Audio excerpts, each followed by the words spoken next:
कोल्हापूरचा दक्षिण विधानसभा मतदारसंघ याची विधानसभा निवडणुकीदरम्यान राज्यभरात चर्चा असते। कारण कोल्हापूरच्या राजकीय वर्तुळात आमदार सतेज पाटील आणि महाडिक घराणं यांच्यात थेट लढत झाल्याचं आपल्याला या मतदारसंघामध्ये पाहायला मिळतं। त्यामुळे या मतदारसंघात अक्षरशः कोण जिंकणार यावर पैजा लागलेल्या असतात। अशीच पैज मतदारसंघामध्ये असणाऱ्या एका गावात दोन्ही पक्षांच्या कट्टर कार्यकर्त्यांनी आपापसात लावली होती। महाविकास आघाडीकडून गोकुळ शिरगावमधील संतोष कागले आणि महायुतीकडून महादेव पाटील यांच्यात ही पैज लागली होती। निवडणूक झाली, निकाल लागला आणि या निकालाप्रमाणे महायुतीने लागलेली पैज जिंकली। त्यानंतर ठरल्याप्रमाणे ही मंडळी एकत्र जमली आणि चेक स्वरूपात या पैशाची रक्कम सुपूर्द केली। पण मैत्रीपेक्षा पैज महत्त्वाची नाही असं म्हणत सुपूर्द केलेली ही पैशाची रक्कम परत दिली गेली। पाहूयात एकंदरीत नेमकं काय घडलं। महादेव पाटील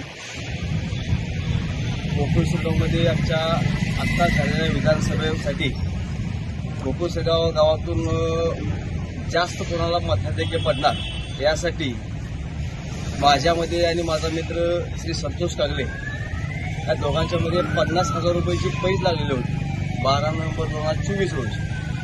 आणि नुकताच आता निवडणुकीचा निकाल लागलेला आहे आणि ह्या निकालानंतर गोकुळ शिरगाव गावामधून माननीय श्री अमोल महाडिक साहेब यांना आम्ही जवळजवळ 334 मतांचं मताधिक्य दिलं।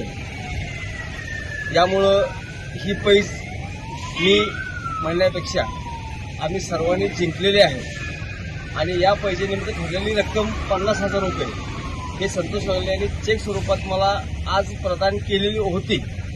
पण माझ्यासमोर पैशापेक्षा दोस्ती महत्त्वाची असल्यामुळं ही पैज मी स्वतः न जिंकता आमची दोस्ती जिंकली, म्हणून मी हा चेक संतोष कागले यांना साभार परत केलेला आहे।